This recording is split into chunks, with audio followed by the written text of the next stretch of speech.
Across the pond with Barry and Chad. And we are back again. Another week has gone flying by. Where on earth does this time go?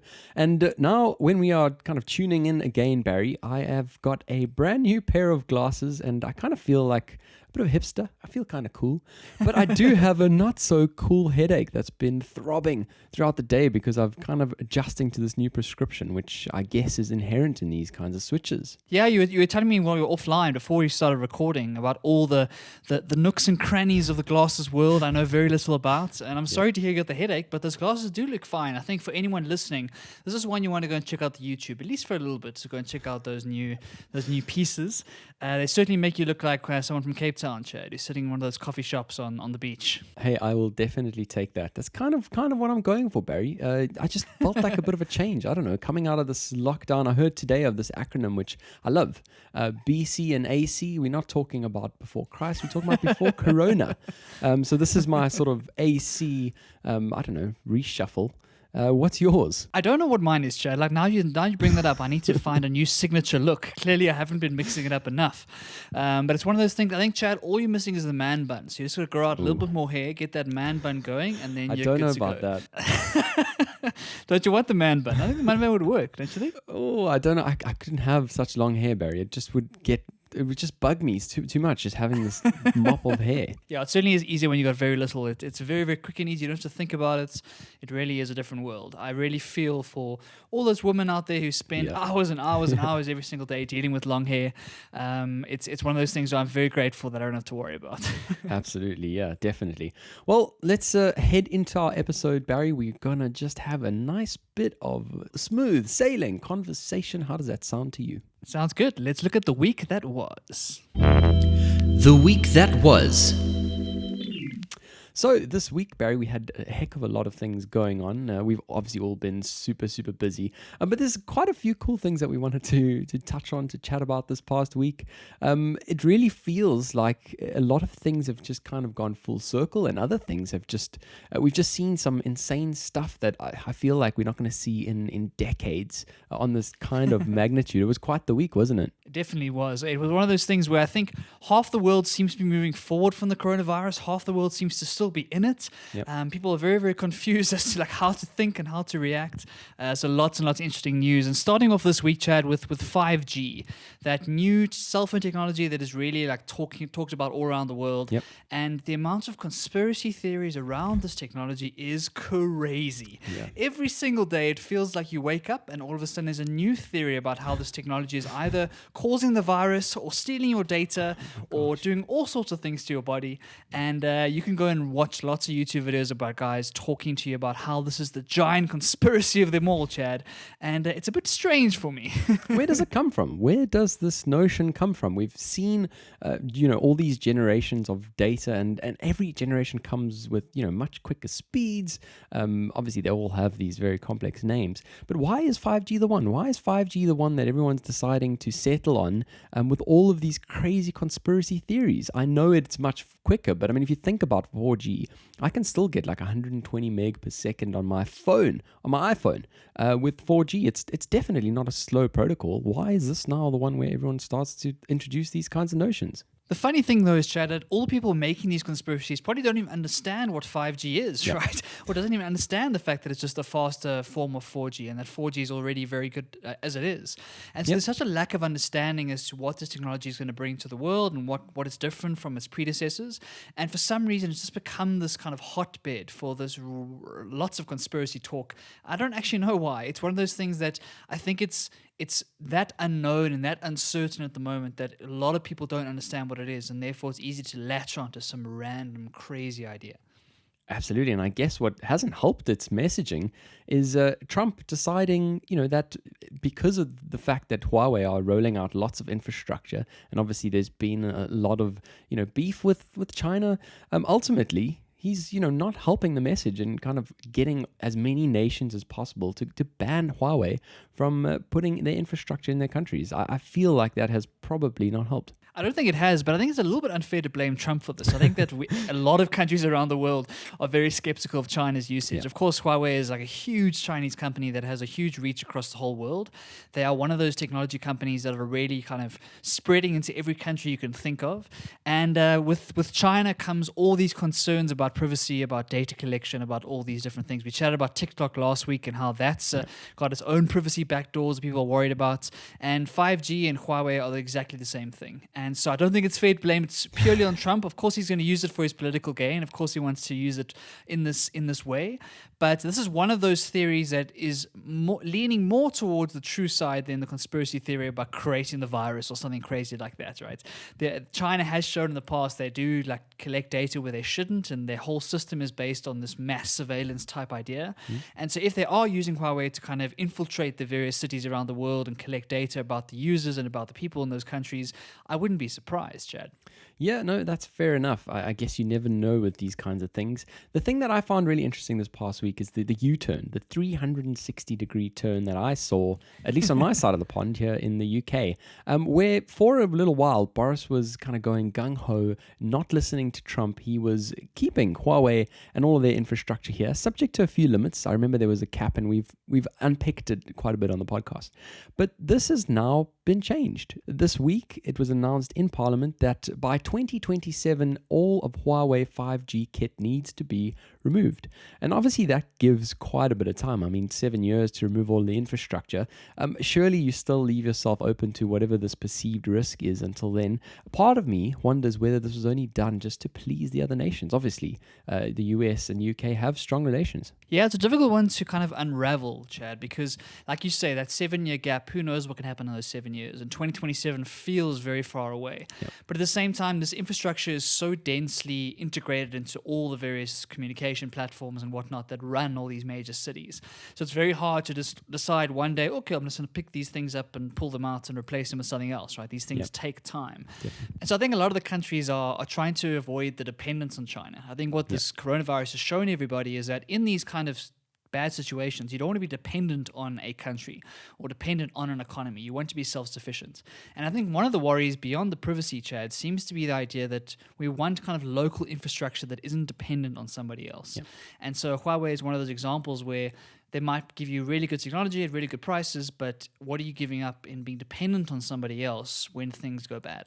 Sure. And that's a really important point to raise, especially when we've spoken about this kind of deglobalization idea that we're starting to see rear its head, where everyone, initially loved all of the benefits that came with globalization. But as soon as you got these borders shutting down, all of a sudden, not such a great idea. I really wonder when something like this happens, whether the effects are going to roll on and eventually affect your and my pockets when, the not so cheap providers are being used. Yeah, that's the thing, right? Globalization offers you this very, very cheap product because you can kind of take advantage of the specialization around the world. Yep. And that's what China has done so well. By having super cheap labor, super cheap parts, they've been able to kind of dominate the electronics market for a long time because you can produce something in China for a fraction of the cost than you can in California or in London or wherever it is. And so, like you say, like when the costs come to roost, then you'll find out where the real intentions lie, right? And then you'll see what the real policy is. So I wouldn't be surprised, Chad, if we see another U-turn in the years to come. Okay. I'm not very confident that this will stick around forever. I think Huawei are going to try and challenge this, I'm assuming it's quite a big part of their revenue stream. Sure. And so it's going to be an interesting battle to watch. I wonder what precedent this sets for future Chinese Western type collaborations. Yeah, absolutely fascinating. We'll definitely have to wait and see. And I really do hope that our data prices here don't change because, so far, just got these fantastic packages, really inexpensive. We spoke about the uncapped data package that I have at the moment. You were bragging about it, Chad. You were bragging about it. And so hopefully it doesn't turn around and you have to eat your words, eh? I hope not. Well, the one thing that is really good about being committed in a contract is it's hard for these prices to go up once you've locked yourself into a nice long contract period. But that's not impossible, so let's hope that does not change. Anyway, Barry, I'm rambling a little bit. Something huge happened this past week, and you and I could not stop back and forthing about it on WhatsApp. And It's really, I still can't wrap my head around it. What was it? Super bizarre situation, Chad. I remember I was lying in my bed. I was about to go to sleep. And one of those bad habits I get into, I always check my social medias before I go to bed. Terrible idea. But I don't know why I do it. But I still do it sometimes. And I was going through my Twitter, and all of a sudden I saw lots of chaos about some sort of hack within Twitter. And so I was like, oh, this looks interesting. And I started checking some of the things. And then a tweet came up from our good friend Elon Musk, Chad, that mercenary, that absolute innovator that we all love so much sometimes. Also very close to having his own jingle. Oh, yes. We're going to have the Kanye jingle. We're going to have the Elon jingle. It's coming. Don't you worry. But yeah, Elon tweeted out that he's giving away some free Bitcoin, which is always an interesting thing to hear about. And so basically the tweet came out was saying that if you sent this address, Elon's address, supposedly, this amount of Bitcoin, he'd send you back twice your money. Which, for me, Chad, is a really, really good deal. I mean, to give free money like that is amazing. So Barry then propelled himself out of his bed, not just from looking at social media, but logged onto his wallet. And of course, I'm just kidding. It's tempting, Chad. It's tempting. It's the kind of thing Elon would do. That's the scary part. Yeah. Elon, it's the kind of thing he might do. But of course, it seemed too good to be true. And so looking into it, what happened apparently was that there were these hackers that got into a bunch of very, very high-profile verified accounts and were then sending out this Bitcoin scam to all of the followers. Now, the names that they got into, Chad, were crazy. Yeah. And this was simultaneous, right? So all at the same time. So let me read you some of these names. Former President Barack Obama. Insane. Elon Musk. Kanye West, potential future president. Joe Biden. Bill Gates. Jeff Bezos. Kim Kardashian. Michael Bloomberg. Uber, the actual company account. Apple, the company account. Wow. Just to name a few. Right, so lots and lots of big names, and they were all tweeting out this Bitcoin scam. And Chad, it freaked everyone at Twitter out. Yeah. People were losing their minds because all of a sudden all these high-profile verified accounts were hacked at the same time. It was crazy. Nuts. When you mention all of those names, like especially, ex-President Barack Obama, we're talking about Apple, the actual company. It's just insane. And all of these accounts that were hacked simultaneously were all blue-ticked accounts. I just couldn't believe it. We were kind of back and forth. I don't even know what the time was there in South Africa, Barry. It was kind of like 1 o'clock in the morning at some stage. Yeah. But Barry just kept saying to me, this is extra account, this extra account, and I just could not believe it.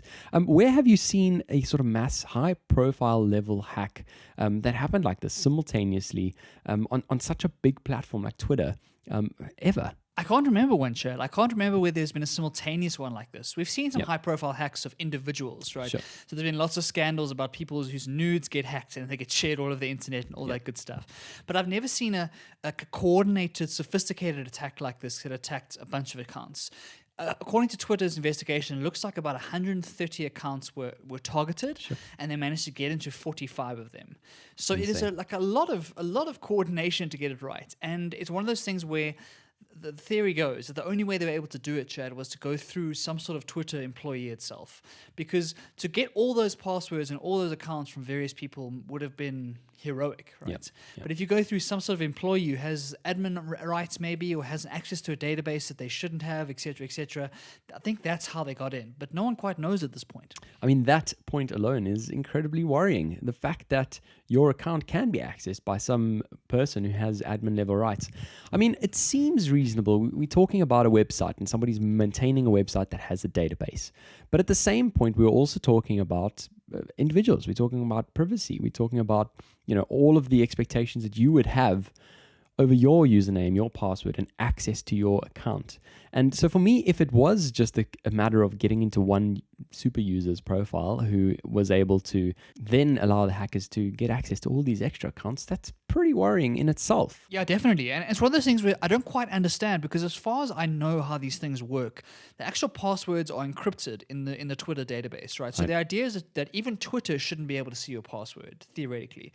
So I don't quite understand how they pulled this off, to be honest. It's one of those things where we're gonna have to like look and see what flaws or what loopholes they got in, and maybe Twitter's got some backdoors that we don't know about, and it'll come out in the wash as we look through this. But it's one of those things where it is very worrying for a giant platform like Twitter. Like Twitter is incredibly influential. If we look at just how Donald Trump runs his life on that place, it's very, very influential, and to lose that kind of control is very worrying. What I found funny, Chad, was there were a few, let's call them wannabe celebrities or wannabe influencers who were a bit hurt that they weren't important enough to be hacked. And so there was this meme going around that some people were copy pasting the message and tweeting it out themselves to pretend that they were important enough to have been hacked by the hackers. And that just Surely made me not. chuckle, because that's when humanity loses their minds. Absolutely. At what point do you let your ego actually further the cause of somebody who's doing nefarious things? It's ridiculous. I can't believe that. But I mean, the most scary thing here, Barry, is obviously, human race is gullible. And there are scammers out there because there are an equal amount of people who are willing to fall for scams. And you told me about this fascinating YouTube channel where you actually watch a guy who deliberately goes out and scams people. And obviously there's a few different reasons why he does it. You explained, him actually kind of empathizing with the hackers a little bit when he gets to know their backstories, but equally also trying to just really cheese them off by spending as much possible time on their hack or on their scam as possible. And so for me, let's talk about how many people actually fell for this. How much money did these hackers walk away with? So based on the Bitcoin address, you can obviously see the public ledger because everything is visible. That's the beauty of Bitcoin. And so what they've seen is that I think there's $120,000 that have been transferred to this account in that like 20 minute period. Wow. Apparently there were 375 payments, so roughly probably 375 people, I'm assuming. Okay. And one of those being a big whale, there was a guy in Japan who sent $40,000. I really feel for the guy. But he was obviously hoping to make a good payday and get back his 80K. And that is gone forever, right? So Bitcoin is one of those things that's very hard to regulate. And so I don't think they're going to get that money back, Chad. Sure. So for 20, 30 minutes of work, 120K, not bad. Insane, just crazy. You mentioned that potentially they may have identified the group of people who did this. And there's a little bit of speculation about their kinds of profiles. Yeah, definitely. So, of course, everyone went to overdrive trying to figure out who it was, right? Yep. And the beauty of these sorts of things is that often it's not about the money for these sorts of hackers. There's some weird pride in being able to get into very difficult places, for example. Right. So there's this whole community of hackers which will hack places and then will kind of use it for bragging rights with their friends. And so what they found was they found a Discord server where people were talking about this attack. And they think that there's 3 or 4 guys in that Discord server who are not bragging about it, but talking with a lot of detail that they shouldn't have had. And that sounds like that's where it was coming from. So as far as I understand, it's coming from a group called the OG group, which is this anonymous group of hackers who try and get very lucrative Twitter handles. So for example, 1 character Twitter handle, so @A or @C or @R, and then they sell it off for a lot of money. And so that's kind of the group that they think it is. And so there's 4 guys that they are looking into from that group.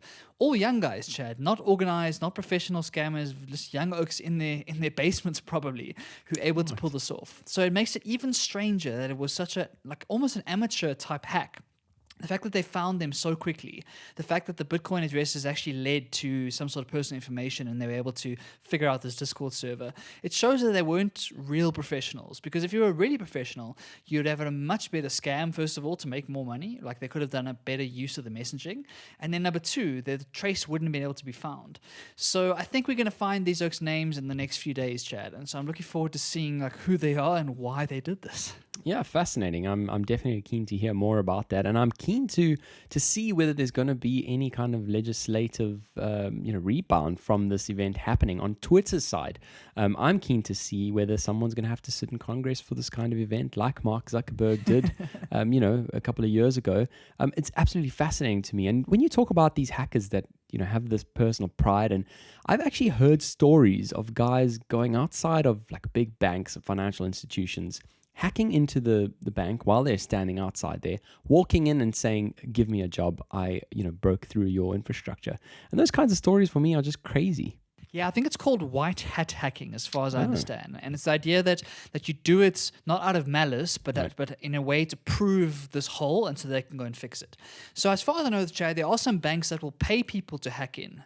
So they'll give you some sort of bounty or some sort of reward to these hackers for finding a loophole, because obviously if they find it and they can fix it, then the actual malicious hackers can't use it. Sure. So there's a whole interesting community and kind of subculture in the hacking community between these white hat hackers, which are these semi-ethical guys who try and like look for holes, versus the black hat hackers who are the ones who are trying to destroy things and steal money and that sort of thing. And so hacking is a fascinating subculture because it's become so relevant in our day-to-day lives, and it's something that most people know nothing about, Chad. Yeah, absolutely, and it's absolutely terrifying. I found a website a while back. One of my accounts actually got hacked, and the particular service that this was actually sent me an email to say, here's a database that you can actually type in your email address, and it will kind of let you know of all of the various leaks that your email address and password were included in over the last couple of years. And I found it fascinating. Here this email address is with a password that I had been using, and here it was exposed. Isn't it terrifying? Isn't it terrifying to see all the places that it is? Absolutely terrifying. I couldn't believe it. And it's one of those things that just prompts you right away to drop everything and make sure that you kind of leave no stone unturned to change every single password. I'm still convinced that we need to spend a lot more time being intentional about our passwords. It's so important. There's way too many people who have the same password for everything, from their online banking right to their TikTok accounts. And it's a disaster waiting to happen, right? It really is waiting for disaster to strike. You have to use some sort of password manager or some sort of kind of very strong list of passwords for different services that really make sure that you don't get hacked in that way. So especially for your banking and the very, very important stuff, right? For our social media accounts, we're not as influential yet, Chad, as to when that becomes a real problem. But one day we will be. But for the moment, things like our banking passwords and things like personal information, we have to have better passwords than admin123 or password or your birthday or any of the nonsense people use because they think they're going to forget their password. And it's one of those things where people are scared to forget it. They don't want to write it down for some reason. But like, you're much more likely to get hacked online because your password is weak than for someone to break into your house and find the password you've written on your post-it note and then hack you, right? Yep. And so it's worth making it a very, very strong password and then having a list of them somewhere that you can refer to if you feel like you're going to forget it. But if you can have the same password for every single service, it's just a matter of time. Yep, and that's a completely good point there, Barry. And I kind of understand those who do not want to write their passwords down. Coming from an audit background, it's kind of textbook stuff where you go to a client, for example, and the client has, pulls out the top drawer, it's unlocked, and in the drawer there's all of the passwords to the various accounts and whatever the case is. And maybe because of that, it's been conditioned like to not write it down. But you're completely right. What are the chances, especially when you talk about your personal residence or anything like that? What are the actual chances? And like you say, the likelihood of getting hacked is much higher. And for me, when I typed my email address in onto this database, I was definitely surprised because a lot of these websites that got hacked didn't send me an email. They didn't let me know. And so you might not even know a little service that you signed up for years ago might still, your account may have been hacked there. And these companies, obviously there's legislation now to try and enforce that they do let you know, but some of them just haven't. Yeah, definitely. And unfortunately, once you got hacked once, and they sell your data, right? Yep. They sell that database to whoever they can sell it to. Absolutely. And so you might only have one kind of vulnerability and one site gets hacked, but all of a sudden, if all your other stuff is exactly the same, they are all vulnerable because that database gets sold off. And so it's very important, I think, for everybody who, if you care about online privacy, and you should, if you care about online security, it's worth spending an hour or two educating yourself about how these things work, first of all, and then spending some time going through your various passwords, especially for the important things, and make them stronger than they are today. Because I know the vast majority of us are lazy in that regard. Yeah, it's so true. And it's one of those where if you don't spend the time, you'll get to a point in time where it's just too late. And you wish you would have taken that hour or 2 hours, like Barry says, to just do the forework on that front. But anyway, let's then move on, Barry, to another topic that obviously we've been developing over time. And that is the lockdown ease happening here in the UK. Now, for me, it just seems crazy. Boris Johnson is talking about November being the date that we kind of return to normal. the date where we actually stop adhering to social distancing. And when he said that, this was kind of earlier in the week, last week, I was kind of like, what does he know that we don't? And today it was then announced that there's this great new vaccine that is apparently proving to be very successful. The government's placed 100 million orders of this particular thing. I'm wondering whether that's key to the strategy here. Yeah, you think so. You think that hopefully you have a little bit of foresight as to what's happening in that trial. Yep. Of course, they would rather be conservative about like announcing the results because they need to make sure it's working. Sure. But if there's got enough kind of positive sentiment there, then it makes sense that Boris is announcing some of the stuff. I know, Chad, I get a message every 2 or 3 days from you saying Boris did this and Boris did that because it's so strange, right? It's so strange to be putting a date on this thing. And certainly from my perspective, when I look at my friends in London, it really looks like everything's back to normal. It really feels like you guys have like got past it. And I know it's not quite the case just yet. It's not over just yet. But you certainly are much further along the road than we are over this side of the pond. And so watching this is interesting from my perspective, Chad, because it feels like a different universe that side. Yeah, it's definitely not over yet. You're completely right. And for me, I wonder whether some of these moves are coming prematurely. The move that was announced this past week was that basically government are not telling you now if you can work from home, you should work from home. They're basically saying, well, employers, up to your discretion, can you make the workplace COVID secure, which is the phrase that they keep on using. And if you can and you feel like it's safe enough, all good. And so basically from a myriad of different employers, I think a lot more people are going to start commuting in. They can now start using public transport. Basically now it tests the theory of whether work from home is going to stick. And I don't know. I actually don't know if it will. I kind of wonder, had it lasted a few months more, what various companies may do. But I don't know at this stage. Even if those regulations are changed, though, Chad, do you think people are going to be scared to go back to work? Like, I know you've been going back to work like once a week, I think you were. Yeah. Like, how does it feel to be going back to an office after all of the stuff we've gone through the last couple of months? Yeah, it certainly feels strange. And obviously, the workplace practices are not going to be the same as what you were used to. You always have to wear a mask when you're not sitting at your desk. Every company obviously has various different measures. But generally, you're going to have a one-way direction traffic flow. So if you want to go to the kitchen, you have to go around various places you maybe didn't have to go to before. And so it's definitely a different experience. But in my case, there weren't enough people in there to make me feel scared. Certainly now that the government has changed their messaging, I'm pretty sure a lot more people are going to feel a little bit more comfortable to come in. And certainly employers are going to try and push employees a little bit more than they did before. And so I don't know, actually. I don't know what it's going to feel like when we do get there.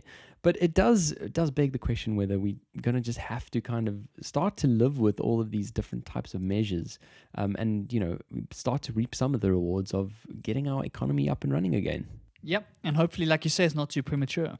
Are you seeing more people using the subways there, Chad? Is public transport like growing, or people still a bit hesitant about that thing? Yeah, most of the people that I've actually spoken to are still a little bit cautious. People will take the tubes on the weekends because they are just so empty. They are completely empty.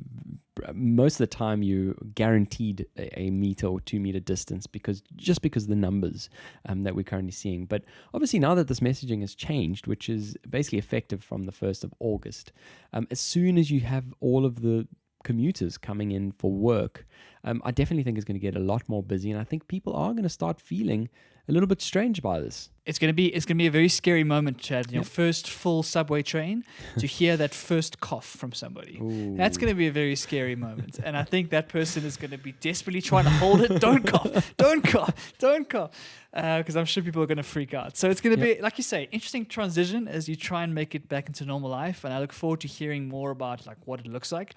But Chad, let's chat about the vaccine for a moment because this is quite exciting. If this is the case, if it actually works like it says it does, and like you said, they've ordered 100 million, which is a lot of vaccine. And so hopefully if this works, it can really be leveraged around the world and maybe even give us a little bit of a respite if it proves to be as successful. I see here that there's been a trial of over 1,000 people and it seems to be doing okay. Do you think 1,000 people is enough for us to be confident in this thing? Isn't that a small sample? I don't know. Yeah, I mean, it does feel like a small sample, but then again, we've heard of much smaller samples, and so I guess it depends really on what the metrics are. What are the kind of key indicators we've got here? The sort of press briefing that I read this afternoon, as we're recording it, Monday the 20th, was basically that this new vaccine that's been developed by Oxford University appears safe and triggers an immune response. Now, we spoke a little while about T cells, Barry, about, kind of getting your body in a position where it can then fight. And it seems like this is what this vaccine does. So I don't know if it's exactly the same as, various other vaccines, which maybe give you the antibodies directly, or I don't know if I'm speaking out of turn here. I'm not a medical professional. But essentially this is not medical advice. This essentially, helps create these antibodies and T cells that in themselves can fight the coronavirus. So, like I said, the government's ordered 100 million of these particular vaccines. And the really cool thing here for me, Barry, and if it is the one that goes across the world and blows like crazy, is that it's kind of named after me. Oh, Chad, I don't know how you got this right. I hope they're paying you royalties for the use of your name in this thing. Yeah, so this thing's called ChAdOx-nCoV-19. I don't know if it is going to be the one, but if it is, it's going to be a cool little thing, actually. Oh, Chad, when I saw this, I was like, is Chad trolling me? Is he making a joke here? But it's one of the, and also if you look at it, it's like lowercase, uppercase, lowercase, uppercase, lowercase. It looks like one of those ways you used to type on Facebook statuses when you were 13. Like that's how people used to type, remember? I completely remember. It's like a ChAdOx-1-nCoV-19. If it is the one, Chad, then we all owe you a debt of gratitude for your naming of this wonderful life-saving device. Hey, I hope so, but I definitely wouldn't be able to claim any credit on this at all. And you're completely right. With the uppercase, lowercase combination there, that would have been a fairly good troll on my part, but I can't actually take credit for this at this stage because it wasn't. It's just legit, Barry. It looks like a good password, to be honest, Chad. I think you should make it your password going forward. Well, now that you've told everyone, Barry, I'm going to have to go and change them all. Shall we move on then to our next section, Barry? Let's do it. Stuff I found interesting. So just before we hit record button, I asked Barry how his day was, and he really just told me it was such an unproductive one. He literally got through one or two little things. And, whenever Barry says that, I kind of take it with a pinch of salt because I've been trying to get my way through a book for 4 or 5 months. I don't even know. I don't know. I just, when I start to read a book before I go to bed, Barry, I kind of just start to fall asleep. I start to read sentences 5 or 6 times over. How do you do it? Do you read during the day? It's clearly not a good book then, Chad. I think that's the problem. If it's putting you to sleep, it's not a good sign. Right? A good book is supposed to keep you engaged. And I think it's a big thing for a lot of people. I think that people don't quit enough books. Yeah. I'm the firm believer that if you're reading a book and it's putting you to sleep, try a different one. Like, your life is so short. There's so few books you can read. Don't put up with a book that's putting you to sleep. That's basically my philosophy. But talking to the times of the day, Chad, I think that obviously it's nice to read it at the end of the day, kind of wind down. I try to do fiction, and often we'll read 10 or 12 pages and then start to fade, like you're saying. Okay. But if you're making time during the day for it and trying to integrate it into your normal kind of routine, then you shouldn't really be falling asleep, to be honest. No, fair enough. And I am guilty of doing it right at the end of the day, in a horizontal position. My body is just taking the cues, maybe. Maybe it's got nothing to do with the subject matter. Maybe it does. I don't know. You know what you need, Chad? You need one of those armchairs that is dedicated for reading. You know, one of those old armchairs with the leather and kind of the whiskey next to you. That's what you need. And that becomes your reading chair. And obviously the tendency is to do the afternoon naps in that chair, and you've got to try and avoid that at all costs. But I agree. I think that lying down horizontally, your brain's like, okay, cool, it's time to sleep, time to head off to dreamland. But you've got to find yourself a nice chair, hopefully with some sun in the window somewhere, and use that as for reading, I would say. I mean, it does sound really good, but when you start talking about whiskey, surely that puts you to sleep in itself. Anyway, I don't have that kind of armchair, but I did get a new one. Obviously, as we've been working from home, my back was just screaming, aching. It needed a bit of help, so I've managed to get one that reclines, luckily. Look at me go, Barry. For any PewDiePie fans up there, he's doing the "can it do this" meme, which is great. Chad, I finished a book this week.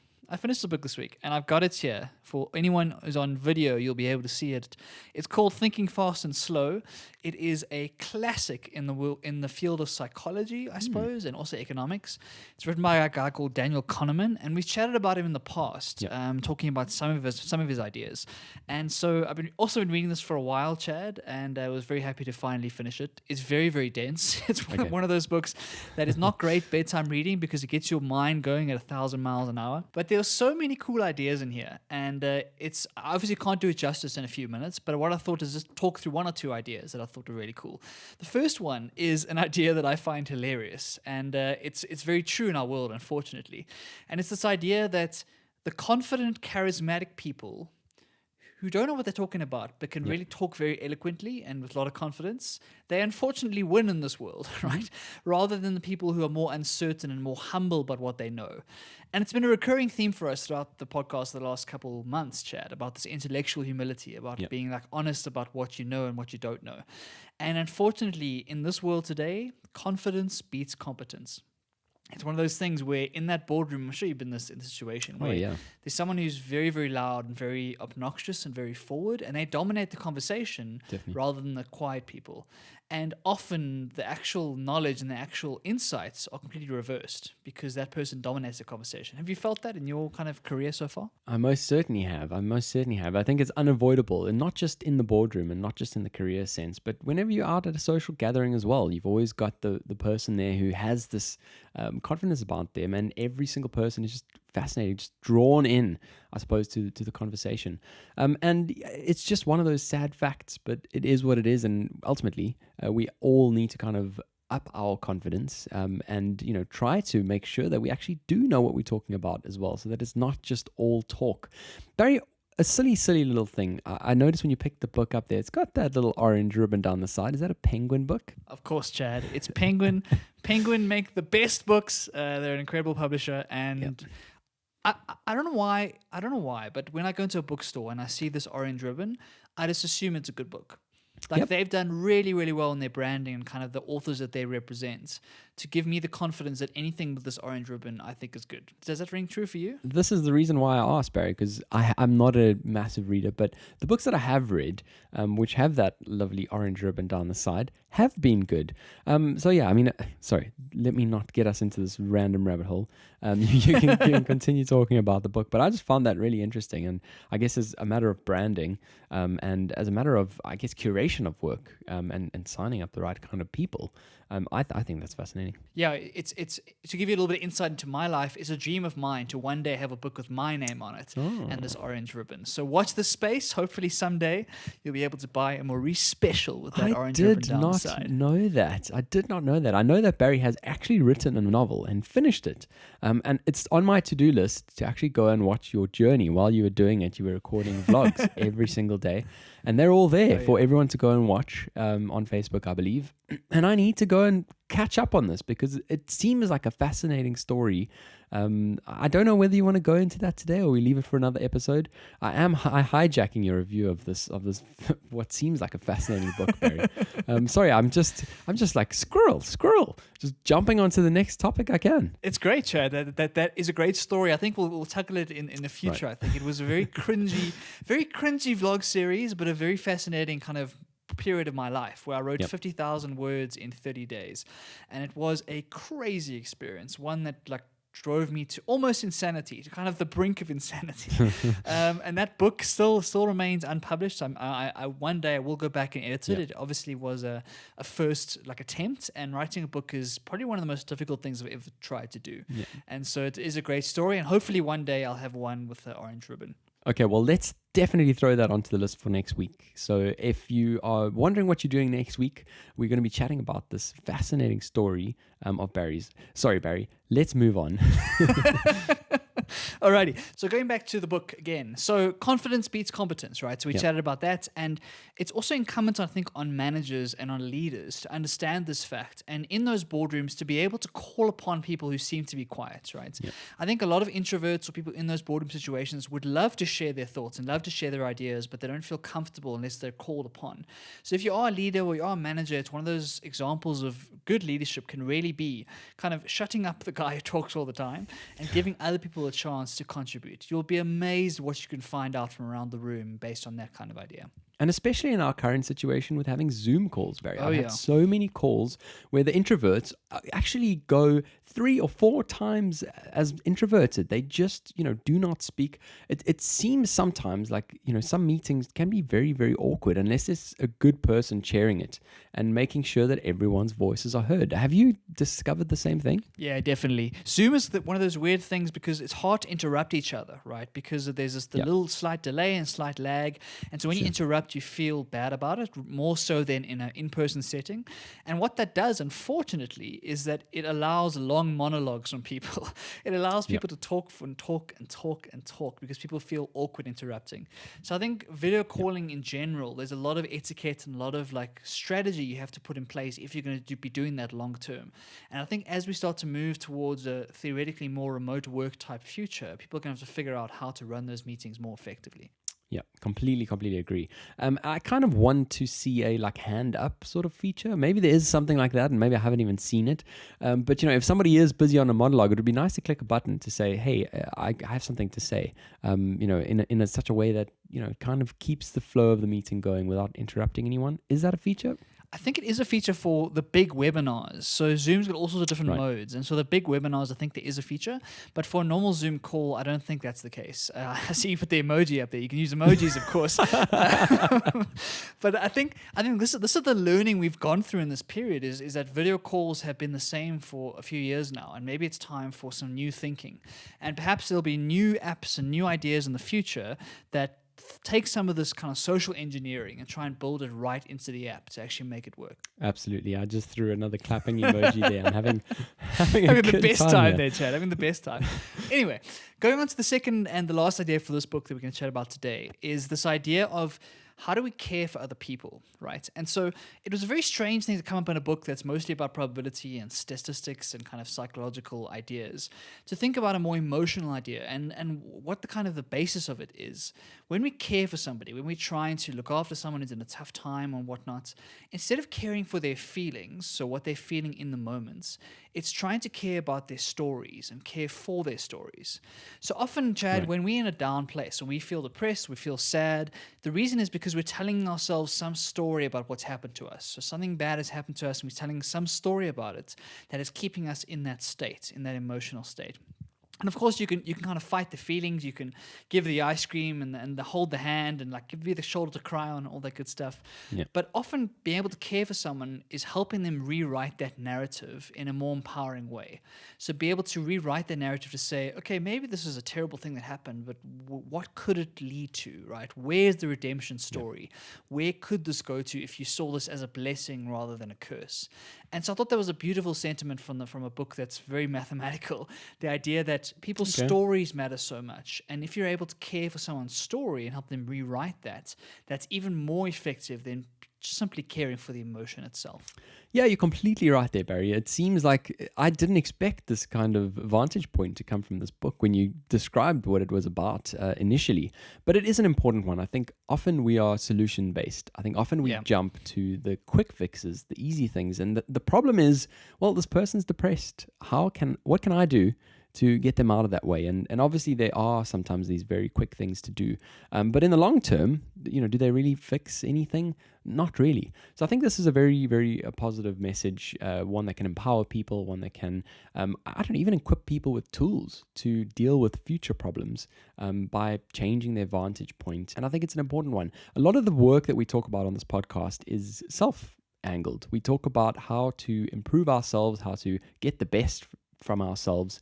We don't really talk too much about getting the best out of others. And I think that's also an important message, that you can actually use the skills that you've kind of gained in your own introspection, and actually mirror them out, and let the rest of the world take benefit from them too. Yeah, definitely. It's one of those things as well. When you sit with someone, you listen to them really attentively and in a present way. They will tell you their story. They'll tell you the story that they're working with. And so again, it's a reminder to sit and listen rather than problem solve, like you say. Like if you listen to someone for long enough, they will lay out the story they're telling themselves. And once you've heard the entire story and you've empathized with them, then you're able to try and help. And so I think for everyone, everyone's going through tough times in this corona period. I think we've all got examples of people who are losing their jobs and losing family members and are feeling very down because they're isolated potentially and whatnot. If you are in a position to help somebody by helping reframe their story, that is a very, very powerful way of giving them an actual empowering way to move forward from this. And so, I thought it was beautiful. Go and read the book. Go and read the book, people. It's great. And the ideas in here will change the way you think. I can't recommend it enough. Amazing. Thank you, Barry. I will add it to my long list of books that I need to get to eventually, but I do have all the very good intentions of getting there.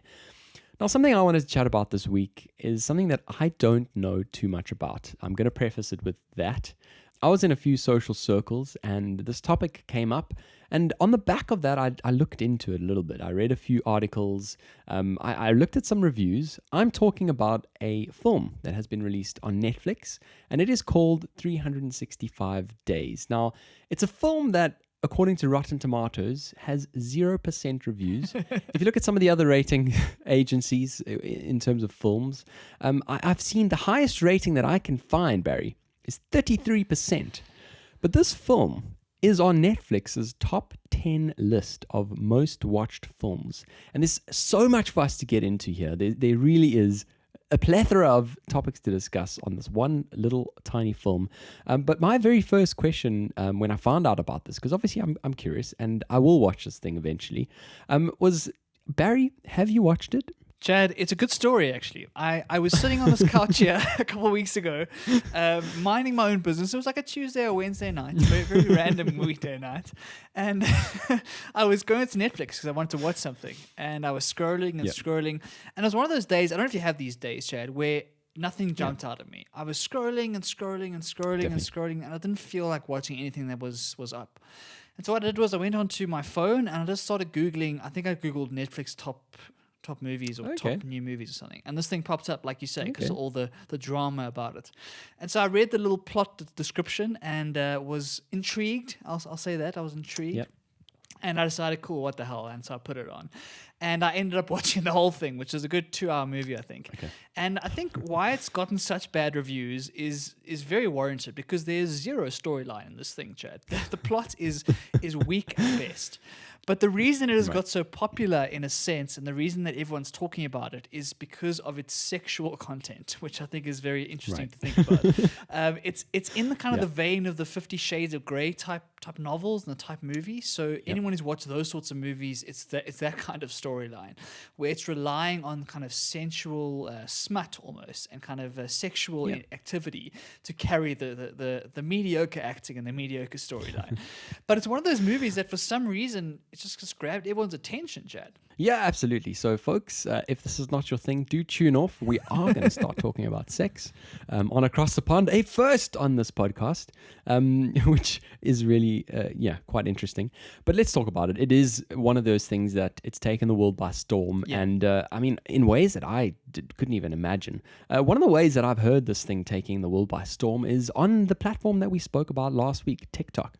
And that there are teenagers, I'm assuming, teenagers who are able to actually watch this content, who are filming themselves reacting to the content.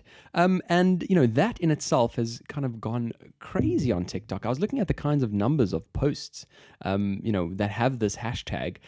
And it's insane. It's a huge, huge number of people who are filming themselves to reactions of, all of these various sex scenes. Yeah, it's been a phenomenon, and it's one of those pranks that people pull on each other, and that's kind of the idea of the meme, is that you get a friend of yours who is maybe very easily shocked or doesn't really watch this kind of stuff normally. You don't tell them much about what they're going to watch, and then you film their reaction to what they're seeing on screen, and that's kind of the idea.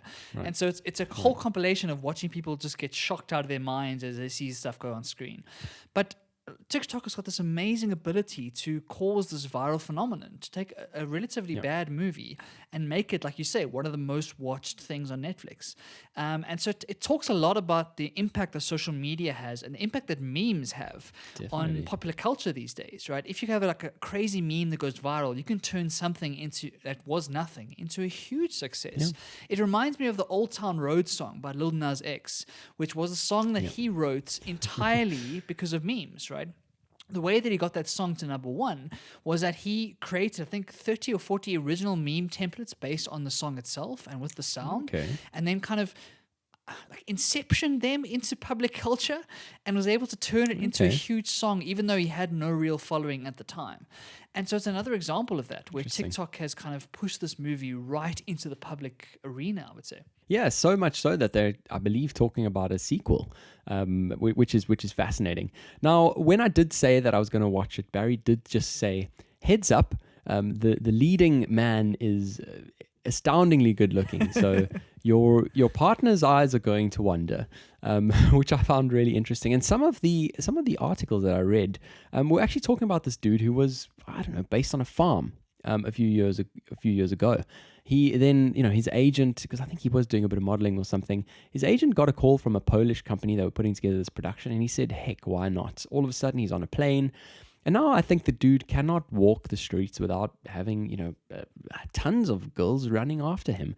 It just is one of those crazy, crazy stories. Yeah, a real rags to riches story. And he's this very, very good-looking Italian man, classical Italian with the jet black hair, the amazing body and whatnot. And so he really has become a firestorm online. I think his Instagram account, Chad, has gone berserk over the last little bit because of this movie. And I was joking with you offline saying that he wasn't cast because he's acting. Let's just put it that way. Well, it's fascinating, and I think anyone who hears about a story like this is kind of just intrigued, I suppose, to go and watch it. Now, this is one of the interesting things in terms of the stats, is that Netflix doesn't measure a view as watching through, a full thing. So if you just open it and you get to a point where you're like, actually, this is really not good, and you close it, that equally counts as a full view. So, you don't have to get to a certain percentage of the movie or anything like that. So that is really fascinating in terms of judging the metrics of this. But in my mind, I do feel like a majority of people are watching all the way through. Potentially they're enjoying the visuals. Barry, you did say that it's quite cinematic, certainly in terms of the camera angles and the visuals. Obviously, you know that I enjoy a good film and I enjoy that kind of cinematic feel.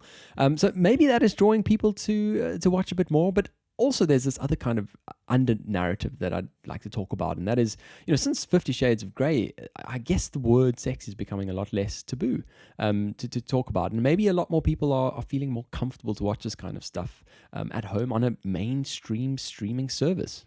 Yeah, you certainly wouldn't have seen this kind of film being shown, say, 20 years ago, right? The kind of sensitivities has really changed. And it's because of things like 50 Shades of Grey, which brought this like BDSM type world into almost the mainstream. I wouldn't say it's mainstream, but into the public eye. And talking about sex in this way is like you say, quite a change for society in general. I think in European culture, it's a lot more open than, say, a more traditional, say, American type Hollywood setting. Like you said, this movie is Polish. And so I think the sensitivities are a little bit different there. I think that's why it shocks, say, American audiences and maybe even British audiences. Yeah. And so I think that's another reason why it's kind of got this little bit of hype around it. It really is a beautifully shot film. It's very well done, and it kind of made me appreciate the fact that maybe I'm not watching enough foreign cinema. Maybe there's lots of cool foreign cinema that I don't know about. And this was one example where the storyline maybe isn't there, but the cinematography and the way it's shot is really cool. And so it is a very strange one because it's bringing up all these semi-taboo topics in a way that is artistically interesting, but at the same time, there's very little character development underlying the plot.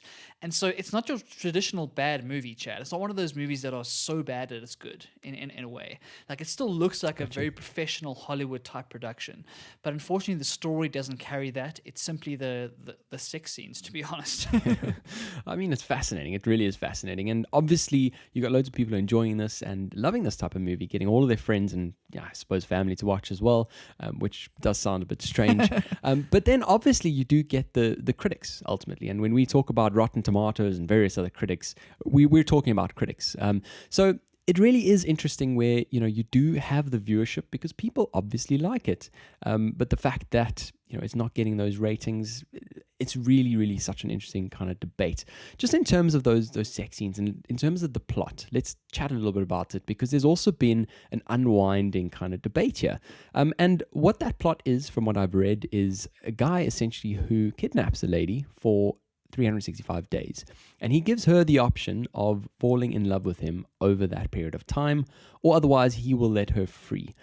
So ultimately, it's kidnap, right? And ultimately, a whole bunch of people that I've kind of read reviews on say that it might be kind of glorifying rape culture, glorifying this the idea of Stockholm syndrome, which I've kind of brand new syndrome to me, which apparently is that based on, I guess, just human attributes, a lot of people end up falling in love with people who end up kind of kidnapping them, which is crazy. And so I guess there's obviously all of these important messages, important topics to discuss. Do you think it's doing any one of those two things, Barry, or do you think some people are kind of stretching a little bit too far on those kinds of opinions? It's a standard debate with this sort of art when they take these topics that are obviously bad, right? So the way that he kind of kidnaps this woman and there's some like almost rape scenes in a way. So those are quite shocking to people when they watch. And then the Stockholm syndrome, like you say, when I don't want to give too much away, but as you watch the movie progress, you see how her feelings change over time. It's a typical example of Stockholm syndrome. And so obviously these are things we condemn in a very strong sense of the word. And so that's what makes this art so shocking. But at the same time, this idea that it's glorifying this, I don't think it's the case. I think that it's very clear from the direction and kind of the way the story turns out that you don't actually end up rooting for these characters. At the end, you feel very uneasy about what's happened. And I think that's the right kind of feeling to have. And that's what art tries to do. Art tries to take these taboo topics and kind of deal with them and look at them through the eyes of characters and try and get a sense as to what's going on. I don't think it would serve us as a society to kind of put away these sorts of topics because we feel like it glorifies things. I mean, if you think about all the video games where you're shooting people, Chad, like all the first-person shooters and the war games and whatnot, there's always that argument that it's glorifying violence. But at the same time, like, art is supposed to be able to go into those areas of society that we don't normally talk about. And so I'm all for movies and films and books and all sorts of try and tackle these topics. I don't think it's worth us trying to shove it into the darkness because then that's when it lurks rather than bringing it out into the light and examining it for what it is. Yeah, it's a completely balanced argument, that, Barry, and I think it's an important just discussion to have. But obviously we have been seeing kind of an increase in violence against women, especially on your side of the pond, especially in South Africa. And I've seen in some of these articles people talk about these kind of girls who watch this film saying that, they wouldn't mind being kidnapped by this particular dude. Now, I don't know if that's being said in vain. I don't know if they're saying that as a joke because, like you said, he is an attractive guy.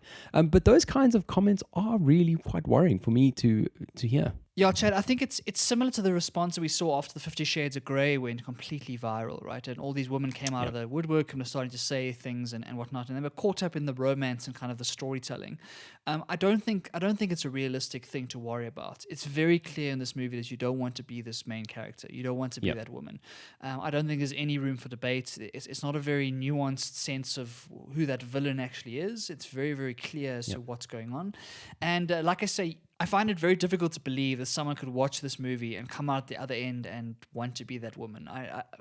In my mind, in my personal experience, I didn't find that. I think, as always, art is can be interpreted 1,000 different ways, right? So you can't kind of censor that art. Everyone's going to take from it what they want. And if it brings more liberation in kind of in a sexual sense and brings some taboo topics into the light, I think that's a good thing in the long term. Of course, you're going to have people who look at this as some sort of example and want to kind of try some of these things, and maybe that's a good thing, maybe it's a bad thing, I don't know. But the idea that you're going to stop movies like this because it's glorifying this sort of behavior, it's very paternalistic. It's kind of saying that you aren't capable as a viewer of judging whether this is a good idea for you or not. I'd much rather have a free society where art can like play in all these different areas, and then you as a viewer can take from it what you will. A lot of people are going to be very offended by this movie. A lot of people are going to be triggered by it and going to have very strong emotions, and that's natural for this sort of stuff. And so I think as long as you're taking it with an open mind and you're kind of looking at it in your own personal experience and understanding this is just a piece of fiction, it really is nothing more than that, then hopefully you won't find yourself in those kind of difficult debates, I don't think, Chad. Yeah, it's fascinating. And fascinating discussion. I hope you enjoyed us talking about it tonight. I certainly know we went to areas of the podcast we never thought we would go. But now that we have, we can kind of carry on with our normal stuff. Shall we move on to our next segment, Barry? Let's do it, Chad. Develop and grow. Chad, we chatted about the fact that my day today has been very unproductive. And one of the reasons for that was I found myself caught up in this long YouTube video by a guy called Rob Bell. Okay. And so while I had lots of other important stuff I should have been doing, I was watching this video called An Introduction to Joy. Now, Rob Bell is a pastor, but more in my sense, a thinker and a philosopher, more so than a pastor, I would say. Okay. And I've been following his work for a long time. I find him very inspirational. I think he's a really interesting thinker, and he talks in a way that's very engaging and kind of makes you think about the bigger questions in life. And joy is one of those questions. Joy is one of those things that we all desire, we all really want really badly, and that's kind of a mark of a really meaningful, purposeful life. And we chatted a little bit in the past, Chat, about how it's very different from happiness, right? We chatted about the fact that happiness is probably, I don't know, that piece of chocolate cake that you eat. And instantaneously you feel that pleasure and that happiness, but it fades very, very quickly. Whereas joy is more meaningful and more long-term.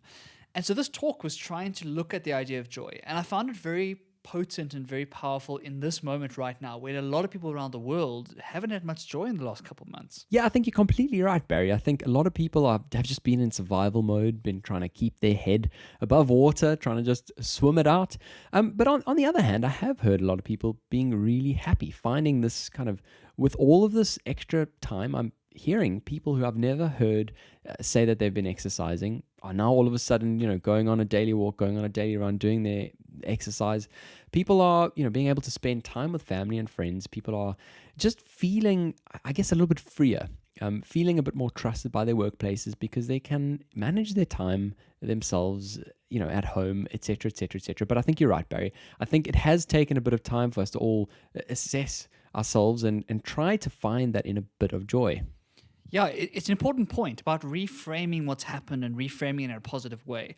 And that kind of talks to what this talk is going on about, is how do we reframe things that are happening in our lives in a way that's empowering for us. And he talks about this amazing story of when he was very lucky to be present at, I think it was a breakfast or a lunch, where there was the Dalai Lama and Bishop Desmond Tutu in one room. And he tells this story about how he was standing there and the two guys went to meet. And obviously they're two very, very distinguished people with like huge like kind of spiritual followings and very, very important people in our world today.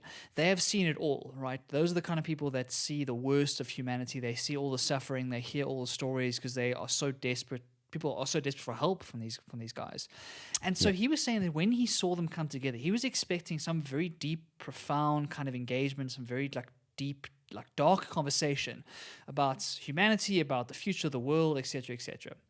And he tells this amazing story of how when they came together, Chad, they went in for a hug and then started tickling each other in the middle of this breakfast, which I thought was amazing, right? And so he was chatting about the fact that how can they be so light? How can they be so kind of free in a world where they see the very worst? They see people in suffering. They see people all around the world who are really struggling. And he kind of laid out this framework that I thought was interesting.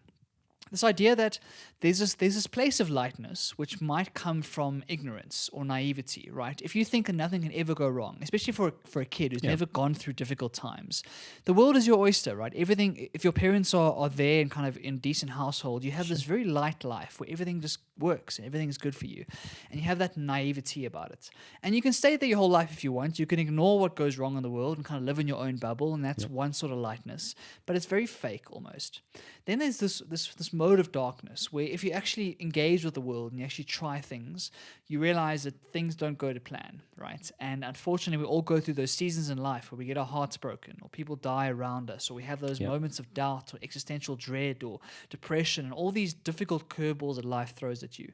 And there's that heaviness that Desmond Tutu and the Dalai Lama have seen so much of around the world.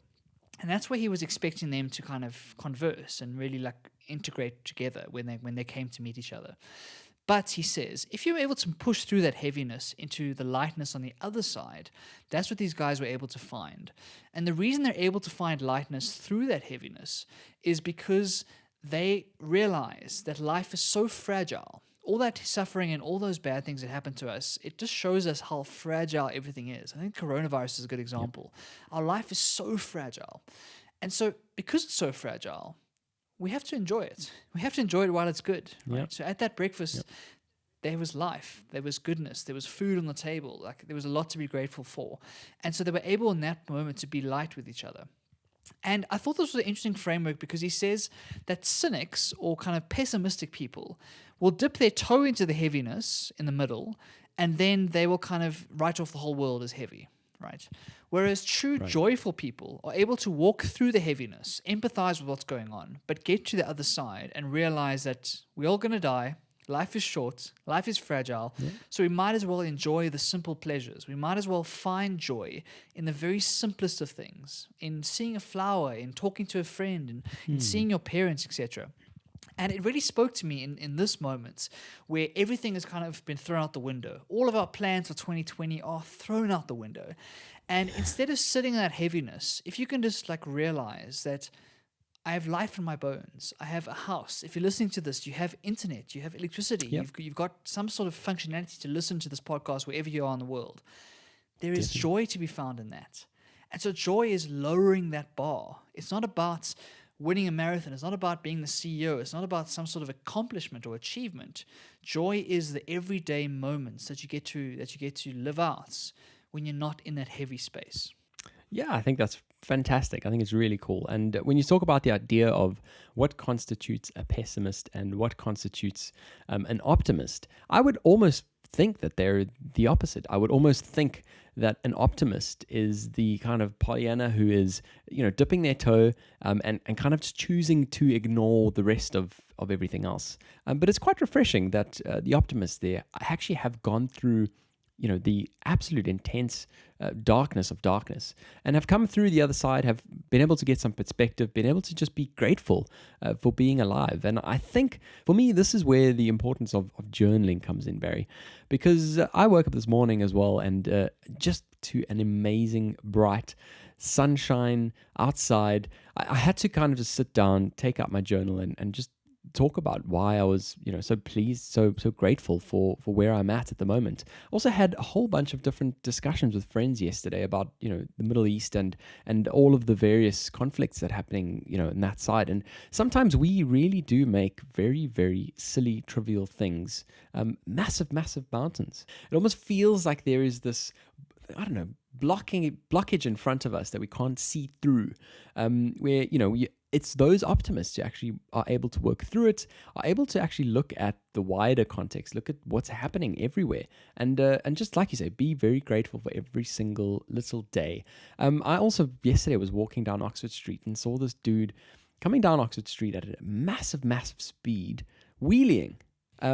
Just completely unnecessarily on this incredibly, incredibly heavy motorbike, putting I don't know how many people's lives at risk, really, because you know how busy Oxford Street is, even in AC after coronavirus time. But honestly, in that very moment, I know it sounds like I'm kind of not talking about the same topic. In that moment, I got angry because for me, he clearly is not understanding, how grateful we should be about this life that is fragile, that is precious, that we should be grateful for. And yes, we must have a good time. We must do all of that stuff. We must do it responsibly, I feel.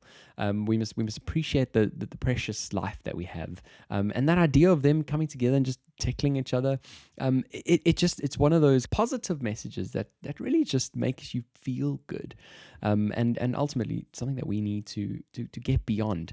I don't know about you, Barry, but I find myself in these kind of circles when you meet a new group of friends. And maybe it's just me, but with the guys, there's just this ego thing that ultimately is a massive barrier for me to, get to actually just enjoying each other's company.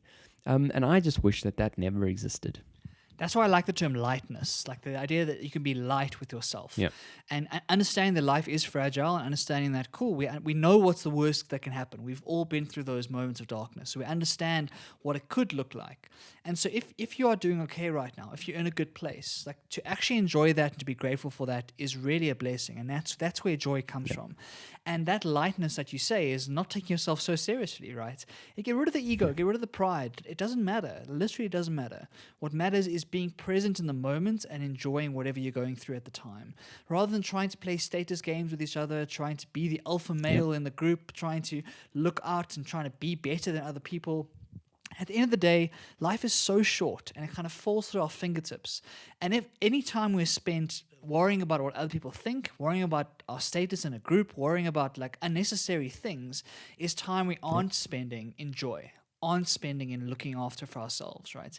And that's why I found this so beautiful, is because this is not positive thinking. It's not the idea that I'm just going to imagine and think that everything is good and nothing ever bad could happen to me and I'm going to think positively, everything's going to be okay. Yeah.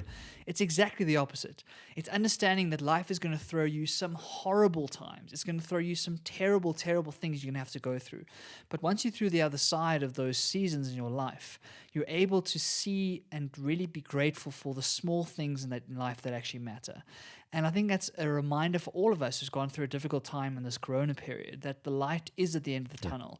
And when you get there, when you're able to get back to normal life, don't let it go to waste. Don't kind of take it for granted. That journaling is a great example of not taking something for granted and writing down why that sunshine is so powerful and so valuable in your life. And I think it's a really cool thing to go and watch for anyone who's in a dark period right now. Amazing. Absolutely amazing. I've not spent an hour watching a complete solid YouTube video, but anyone who's watching our podcast has and does it every week. So if you've got an extra hour to spare, if there's extra time that you need to fulfill, it definitely sounds like a useful place to put it. And yeah, thanks Barry for doing that hour's watch and bringing us this wonderful little nugget to close off our episode on a lovely positive note. Of course, Chad, it really brought me a lot of joy itself. And this podcast brings me joy. Like, I really am grateful for the idea that we can sit every week and talk about the things that we are passionate about. I was laughing with a friend of mine the other day saying that these conversations are very hard to have in normal kind of braai situations, right? And so I really value this time to be able to sit and talk about the stuff that I get very nerdy about and very passionate about that doesn't have a home elsewhere. And so it's finding those pockets of time and pockets of opportunity to really lean into what makes you weird, what makes you happy, what makes you passionate about something.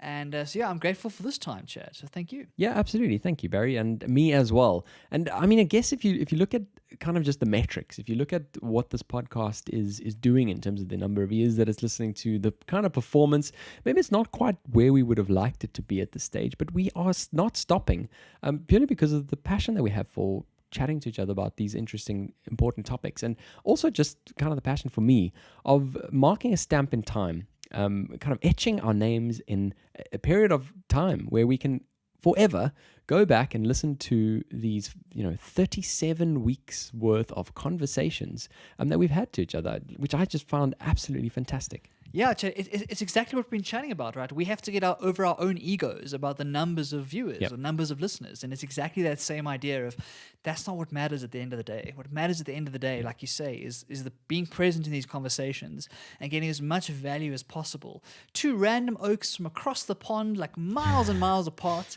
are able to connect over the internet and talk about things that we really love. And that is really powerful. So regardless of who listens or who watches, I'm grateful for these moments. And And that's the message of this thing, is that the numbers aren't what matters, right? Your status, how many people like admire you, your follow count, your Instagram likes, none of that matters, right? At the end of the day, it comes down to, are you spending your time in a way that you're going to look back on in your old age and really value that time? Or are you playing someone else's game, someone else's agenda? Absolutely, Barry. And it's such an important message, a powerful message. And hopefully every single person listening kind of takes that away from this podcast and ultimately fills it in their life AC as we obviously return back to normal. Hopefully we don't get caught up by all of those bad things again. Please do hit a little follow. If you are on Instagram, hit a little follow on our Instagram page. It is at Across the Podcast. It's the most interactive place that you can be to get the full experience of our podcast. And ultimately, we want to connect with everyone as much as possible. Thanks again for listening. And this was episode 37. We'll see you next week.